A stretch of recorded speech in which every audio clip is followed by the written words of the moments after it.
Okay, so in order to be a more supportive, encouraging, listening, accepting, trusting, respecting person, so that I can do those things, I can show my partner that I love and support and encourage and listen to them and accept them the way they are and trust them and respect them, so that I can have a synergistic or maybe even a soulmate level relationship, I need to have 7 caring habits. And I just kind of listed them. I'm going to list them out for you again. The first is, welcome to another episode of Rich in Relationship. And we are continuing our series on saving your relationship. Or really, it's recreating your relationship. Or really, we should call it creating your perfect soulmate. Yeah, I love it. I love it. And you might remember that the first episode, we defined the relationship levels: conflict, coping, cooperation, synergy, soulmates. And we talked last week about the negatives, the part of us that limits the relationship and maybe even rolls it backwards. We talked about controlling the other person, identifying them as the problem with that being giving our personal power away. You know, when we blame them, we basically make them God over our lives. Why? Because our problem is them. And if they would only change, if that's the problem, we have no power, right? And so this episode, we're going to talk about taking our power back. That's right, because we are causal beings. Did you know that there are four core steps to changing? And the first is releasing negative emotion or old emotional baggage. And we talked about some of that baggage last week. The second is creating a strategy, but we're not even up to the strategy yet, because to create the strategy, you need to have a positive mindset first. If you create a strategy without slipping into being positive, the strategy is going to have the flavor of wherever you're coming from. The third is you got to take action. And the fourth is you need to adjust your action, right? Because you're moving towards a goal and something comes up, you go around it, or you go through something unexpected. We never move in a perfectly straight line, or I'll say rarely do we move in a perfectly straight line. So those are the 4 prerequisites for change. All right, so last week we talked about the negative emotion, and I just want to put in here that the releasing negative emotion, you read books about this, you listen to podcasts about this, you go to video blogs about this stuff, and we make it sound like, yeah, just stop being a blaming, critical poop head, and it's all going to be good, but that's not that easy, right? That first step, releasing negative emotion, that takes some work. It takes willingness. It takes a desire. It takes a decision. We should probably do an episode just on making the decision. Actually, that might be the next one after this, is how do you make that decision and how do you make that shift? But the reason why we're going to talk today about positive habits is there's a saying in the New Testament. Jesus teaches this lesson. He says, if you exorcise a demon and clean house and don't put anything in its place, that demon's going to come back with like 7 of his friends and go, look, a clean house.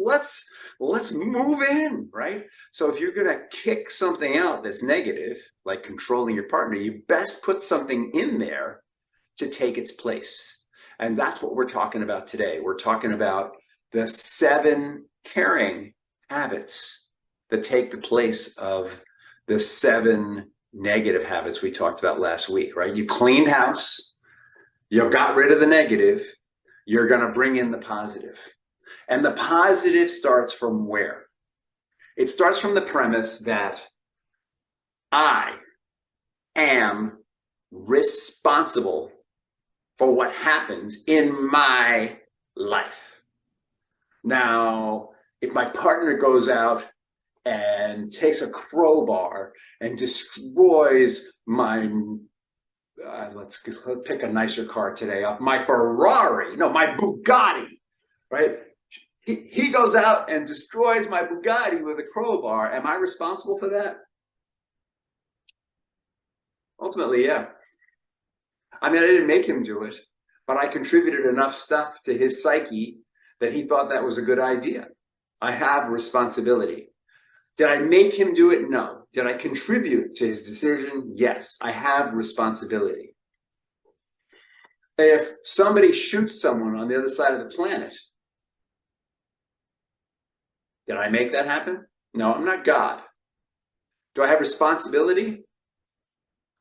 In the sense that I entertain thoughts of destruction towards other people and that I promote that kind of thinking? Yes, I do.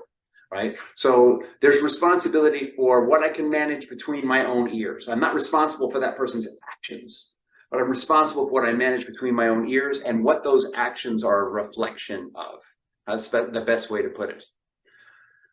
Okay, so in order to be a more supportive, encouraging, listening, accepting, trusting, respecting person, so that I can do those things, I can show my partner that I love and support and encourage and listen to them and accept them the way they are and trust them and respect them, so that I can have a synergistic or maybe even a soulmate level relationship. I need to have 7 caring habits, and I just kind of listed them. I'm going to list them out for you again. The first is being supporting. The second is being encouraging. The third is listening. The fourth is accepting. The fifth is trusting. The sixth is respecting. And the seventh is knowing how to negotiate difference. And we're going to talk about all of those things now. Let's start with supporting. What does supporting look like?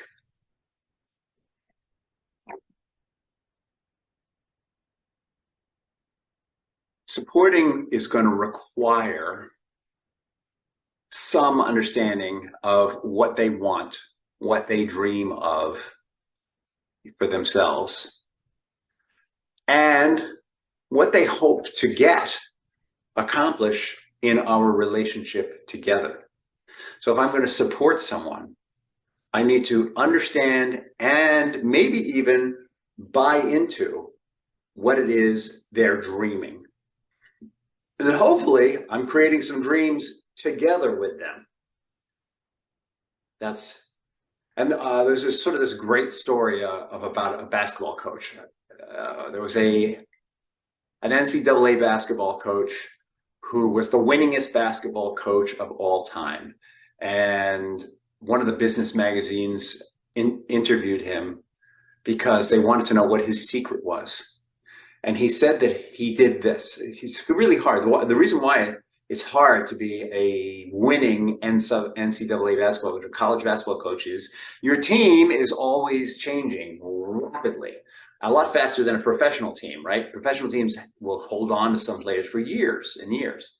College basketball team, your best players are always graduating, right? They come in kind of raw as freshmen and you train them up as seniors, they graduate out. So you're always losing your best players every year, and you're always bringing in really raw recruits. So what was his secret?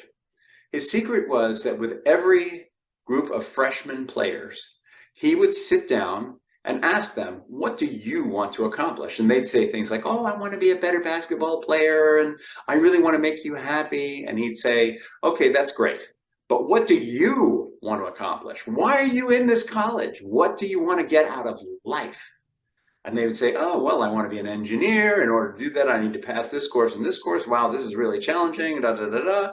And he would make a deal with them. He'd say, what I want as your coach is I want to continue to be the winningest coach in college basketball.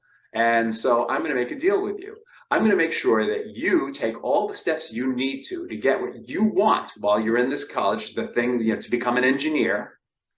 And you are going to take all the steps that I need you to take for me to be the winningest coach. How does that sound? And they'd go, Awesome, because no coach had ever proposed that to him. And he did that with every player. And as a result, they had a great partnership. He supported them in their dream. And as a result, guess what? They supported him in his dream. And that's how he became the winningest coach in college basketball. So supporting is huge. And in order to support, we need to understand what the F the other person wants, really wants. Not what they say that they want, what they really want. Tell me what you want, what you really, really want, what you really, really, really, really, really, really want. Coming out of supporting, once we're supporting them, what does that look like? Encouraging. And so encouraging looks like validating them, right? This coach was good at validating. Hey, great job on that math test. That's going to take you one step closer to being an engineer. Or encouraging them might be, oh, coach, this math teacher is really hard, and I don't think I can do it. Encouraging them might be, you know what? You've had tough teachers before. You can take this one also. Encouraging might be building them up, speaking confidence into them. So encouraging can be validating, but it's also going to be speaking confidence into that person. So if you want to have a next level relationship, you want to get into the habit of both validating and speaking confidence into your partner in every aspect of their lives, including your partnership, by the way, without being a condescending, patronizing, matronizing SOB, right? To do it as a peer, to encourage them as a peer. Now, if you're going to encourage them, if you're going to understand them, if you're really going to support them, what's the skill? One of the biggest skills you're going to need is going to be listening. And I don't mean that thing that I've been known to do, where my partner comes home and says, oh God, you know, this one's not billing enough, and the person I put in charge of her just isn't doing her job, da da da da da da. And I go, that's nice, dear. That might be one reaction. Or maybe I'm tired of hearing that, and I go, well, why don't you do something about it, right? That's not listening. That's either deflecting or actually criticizing is what it is. The listening is looking for, there's something called committed listening or looping or reflective listening, depending on what school of thought you go to. And listening would be looking for one fact and one feeling and reflecting it back, letting them know that you really hear them. So for me, in that example, it would be, wow, it sounds like you had a really frustrating day. It sounds like you're not getting the results that you want out of the people that you work with. She goes, yeah, that's right. And then maybe she's going to tell me some more. My job is to keep showing you, to keep really listening and helping her feel heard. And I might ask a question that helps reveal something. I might not, but I'm not there to control. I'm not there to reward. I'm not there to fix. I'm not there to repair. Listening means just that you actually hear them. And when you're listening, it's a lot easier to encourage, right? If you really understand what their needs are, it's easier to support. It's easier to encourage. And that brings in the next one, which is accepting. Wow, accepting the other person. So let's stick with my cheesy example. If I'm not in an accepting place, I'm going to be deflecting or even criticizing. Right? I'm deflecting because I don't want to receive it. I don't want to accept it. Like, I don't want to hear this negative stuff right now. I'm trying to stay positive, and your share with me is really bringing me down. So that's nice, dear, as a way to just keep myself insulated. Or being critical might be, I'm feeling like crap, and you look like what I'm feeling like. So I'm going to attack you because the reason why I'm feeling like crap is you are so negative, right? That's not accepting. None of that is accepting. That's deflecting or projecting. And 9 times out of 10, if we are upset with someone, it's because we're upset with some aspect of ourselves. 9 times out of 10, if we're blaming someone, it's because there's some criticism, internal criticism of ourselves that we are seeing in the other person, right? Or another way to put it would be, the world is our mirror, all right? And what we can't see something in someone else that we haven't already recognized in ourselves. Do you see? You see that? Yes, you do. And so accepting isn't just about accepting them, it's about accepting ourselves. In an earlier podcast, we talked about how controlling and blaming is about not wanting to believe that we're less than perfect. We're perfect, so they're not, right? Not accepting is very similar. When we don't accept people as they are, when we're critical of them, when we're blaming of them, deflecting them, it's because there's some part of ourselves that we're critical of deflecting and blaming. There's an inner critic that's attacking ourselves, and we just turn it on them because finally we can take that inner critic machine gun and point it at someone else. And so if you're having trouble being accepting, take a look at yourself. But the trick is to be accepting of them, flaws and all, and we all have our flaws. And when we become accepting of the other person, that can open up the door for trusting. Certainly, when we're less critical of ourselves, we can trust ourselves, and therefore we can trust others. Now, if you've been in a relationship where you're just turning the corner, where you just stopped the 7 deadly habits and you're bringing in the 7 caring habits, trusting might be done in small bits and pieces. It might be about validating that you can trust at first, but trusting requires, we're talking about habits here. Habits, it takes 30 days to start a positive habit and 90 days to make it a regular thing. So trusting might be trusting them in little ways and letting that trust build over time. And for them, by the way, if you were showing up as a controlling SOB who was trying to change them, and all of a sudden you've dropped the negative emotion and you're filling yourself up with these 7 caring habits, it may take them a little while to trust you. And out of trust comes respect. Respect for yourself and respect for them. So respect can look like giving them their space. Respect can look like they have made choices that are different than yours. Maybe you're a Democrat and they're a Republican, a Republican. Isn't that the 2 terms that are out there? I've had plenty of couples where they have different religious views or they have different political views, and they've allowed this to get in the way of their relationship. When, in fact, when we respect difference and honor difference and honor the fact that if everyone were just like us, it would be a really boring world. Maybe that's why we always pick partners who are so different from us. If we accept that difference and challenge is where creativity and good things come from when met with caring habits, then we have real possibility. Then we can move from conflict to coping, or from coping to cooperation, or from cooperation to synergy, or from synergy to soulmates. And when we're really respecting the other person and not crossing that line into the negative habits, that's when we can start learning how to negotiate difference. You see how that works?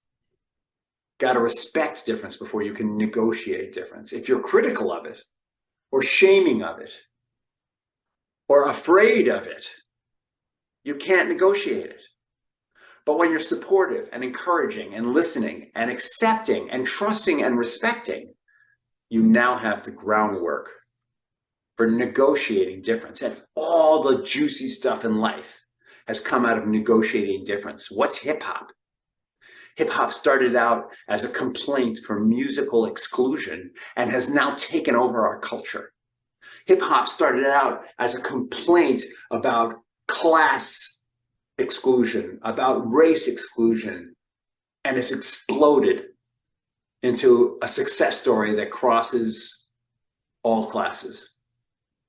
Just an example, jazz, similarly, came out of a culture of repression and now is considered the ultimate American expression of creativity. There's so much that comes out of negotiating difference. right? The beauty of the United States of America is we are masters at negotiating difference. The beauty of capitalism is anything that stands against it can ultimately be co-opted and made a part of it. It's also kind of the danger of it, but that's another podcast. So let's stick with negotiating difference. In your relationship, the trick to breaking through the relationship ceiling and going to the next level, leaving behind that crappy old relationship you didn't like and creating that new one that you want, is negotiating difference. And to get there, you got these other 6 habits to build up to it. Make sense? And we've got a great program to help you with this. Reach out if you want to hear more about it. rich@richandrelationship.com. Direct message me. And remember to like us. And remember to follow us. And subscribe to us, whatever platform you're on. Because there's so much more of this good stuff coming. And with that, I say have a happy tomorrow.